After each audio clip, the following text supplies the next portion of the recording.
Ya, ini saya ulang lagi.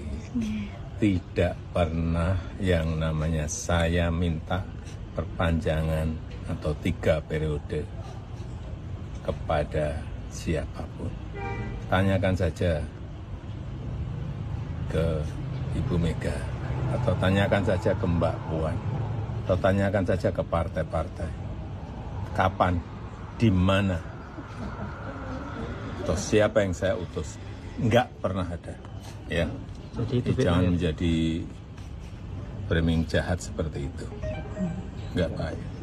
Merugikan ya Pak ya, selama ini. Seperti apa Pak dengan adanya framing seperti itu Pak? Biasa. Oh, siap. Ketika Jokowi ditanya tentang keinginannya tempo hari 3 periode, baru dijawabnya sekarang. Padahal pertanyaan itu sudah dilambungkan dari tahun-tahun yang lalu. Ya.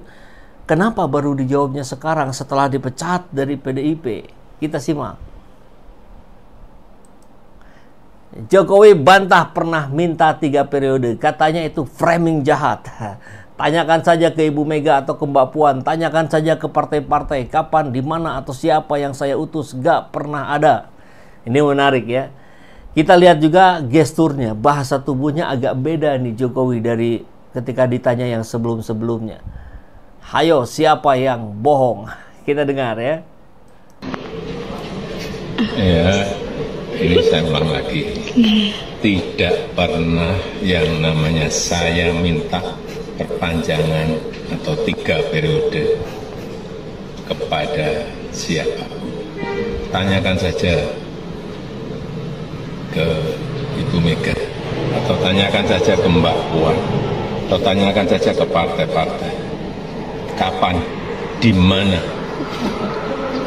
atau siapa yang saya utus. Enggak pernah ada, ya. Jadi jangan menjadi framing jahat seperti itu. Enggak baik. Ya, tampak sekali kemarahan ya, yang dipendam oleh Jokowi muncul dari raut mukanya. Nah, kita jadi ingat dulu di eranya Soeharto itu kan ada diskusi publiknya, itu memang tidak terbuka hari ini ya, tapi kita masih ingat lah ketika Pak Soeharto bilang tolong dibereskan saja. Nah, kemudian itu diinterpretasi untuk dihabisi. Iya kan? Masih ingat kan pola-pola komunikasi seperti itu? Apa hubungannya dengan Jokowi? Ya memang bisa jadi secara verbal itu tidak terucap dari mulutnya, tapi bahasa-bahasa yang barusan, yo dilancarkan saja, yo diproses saja, yo diperbaiki gimana baiknya. Nah kemudian orang-orang yang ada di lingkar Jokowi inilah yang menginterpretasikan bahwa oh berarti Pak Jokowi ingin 3 periode nih. Oh berarti Pak Jokowi ingin perpanjangan jabatan nih. Oke, kita proses deh, kita usung deh. Nah ketika diusulkan, ketika diwacanakan, tidak ada bantahan dari Jokowi. Nah, kurang lebih gambaran kejadiannya seperti itulah. Tarmizi Yusuf, Hasto bongkar, Jokowi terbongkar. Jokowi diduga tertekan, stres dan ketakutan.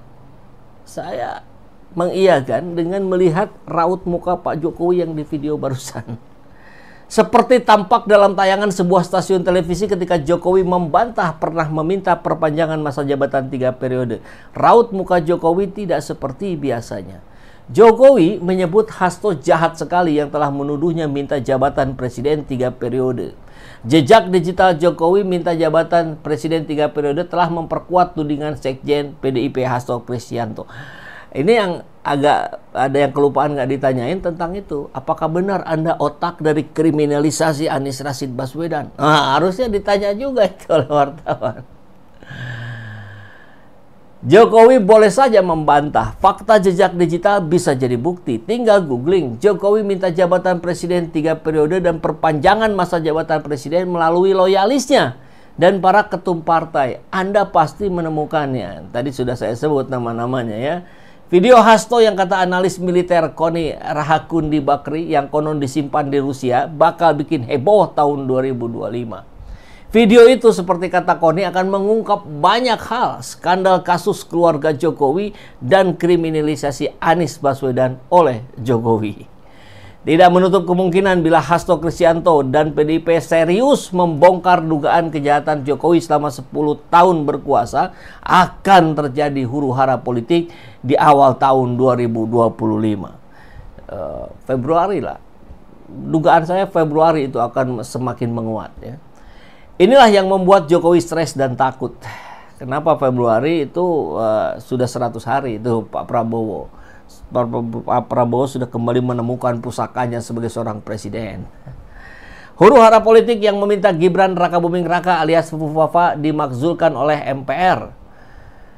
Pasalnya dalam video yang masih menjadi misteri itu, skandal korupsi kakak adik yang disebut Hasto mengarah ke Gibran dan Kaisang, kakak beradik. Gibran dan Kaisang terjerat kasus dugaan korupsi yang sempat dilaporkan oleh dosen Universitas Negeri Jakarta, Kang Ubed, atau Ubedillah Badrun, yang kasusnya telah ditutup oleh KPK. Oh ya, saya kira masih bisa dibuka. Mestinya masih bisa ini. Apalagi dengan pimpinan KPK yang baru, yang tunduknya ke Prabowo. Catatannya gitu ya, bukan ke Jokowi. Video Hasto itu konon akan membongkar kejahatan korupsi yang dilakukan oleh Gibran dan Kaisang dan dilindungi oleh Jokowi agar KPK tidak memproses keduanya ke meja hijau. Bila benar, Hasto menepati janjinya untuk membuka video tersebut ke publik dan bukan bagian dari upaya barter kasus, setelah Hasto ditersangkakan oleh KPK, maka akan berpotensi menjadi pintu masuk terjadinya huru-hara politik di tahun 2025. Kalau Hasto tidak jadi membuka, berarti memang pengecut Hasto itu gitu. Ini hanya dijadikan bargaining kasus saja. Dan terjadi pembiaran selama 10 tahun bahwa ada praktek-praktek dugaan korupsi yang itu tidak diungkap ke publik. Saya nggak tahu, nanti kita tanya pakar hukumnya. Kalau sudah tahu ada bukti-bukti itu kemudian Anda biarkan bagaimana? Seperti yang Jokowi tadi sampaikan ya. Saya tidak tahu, tapi kan bisa jadi itu dilakukan oleh lewat tangan orang lain, lewat mulut orang lain, lewat nama orang lain. Apalagi Jokowi dan Gibran setelah dipecat PDIP belum ada partai politik yang akan melindunginya. Rencana Jokowi dan Gibran masuk Dewan Pembina Partai Golkar ditolak banyak kader. Skenario Jokowi melengsarkan Erlangga dari ketum Golkar tidak otomatis memberikan karpet kuning bagi Jokowi dan Gibran menguasai Partai Golkar. Jadi karpet kuning ya, bukan karpet merah lagi. Skenario Jokowi gagal total menguasai partai warisan Pak Harto, Presiden Indonesia kedua. Partai Gerindra hanya basa-basi politik bakal menampung Jokowi dan Gibran. Satu-satunya partai yang mungkin bisa melindungi Jokowi Gibran adalah Partai Coklat. Oh, kirain PSI. Lain ceritanya bila Hasto menjadikan video perlawanan yang ia sebut bakal menggemparkan itu hanya untuk menekan Jokowi agar KPK menganulir status tersangkanya seperti KPK meralat status tersangkanya pejabat Bank Indonesia di kasus CSR BI baru-baru ini. Dua yang terlibat sudah disebutkan, satu dari partai apa, satu lagi dari partai Gerindra. Diralat. Masih gelap untuk menilai keseriusan Hasto dan PDIP melakukan perlawanan terhadap Jokowi, kecuali Jokowi nekat dan frontal berseteru dengan partai yang telah membesarkannya. Video Hasto bisa jadi akan benar-benar dibuka bila Jokowi dan KPK tidak menganulir status hukum Hasto. Peluang terjadinya huru-hara politik di tahun 2025 semakin terbuka. Jokowi terbongkar, Fufu Fafa terpental. Walau bisawab, Tanmid Yusuf, kolumnis. Keren tulisannya. Tapi sahabat SC, saya kira kalaupun Hasto nggak jadi membongkar itu karena status tersangkanya dibatalkan, saya kira rakyat punya kekuatan besar untuk tetap mendorong itu. Bahkan status oposisinya PDIP yang sudah mulai agak harum kemarin-kemarin itu akan membusuk dengan cepat. Apa artinya? PDIP tidak peduli dengan penegakan hukum. PDIP hanya peduli dengan keselamatan kadernya yang bernama Hasto. Kan begitu. Jadi saya kira dilematis bagi PDIP untuk tidak melanjutkan membuka kasus-kasus ini. Ya. Gertak sambal hanya akan merugikan PDIP. PDIP akan berada di gerbang kehancuran kalau tidak jadi membongkar, mempublikasikan video-video itu. Saya kira sudah tanggung lah PDIP ya. Makanya kita dorong juga, hei PDIP, kalau marah jangan tanggung. Jangan tunggu lama-lama, 2 Januari munculkan itu. Gitu. Kalau memang ingin mendapatkan momentum di tahun yang baru, tahun bersih-bersih. Saya kira kita sepakat semua ya kalau bicara seperti itu.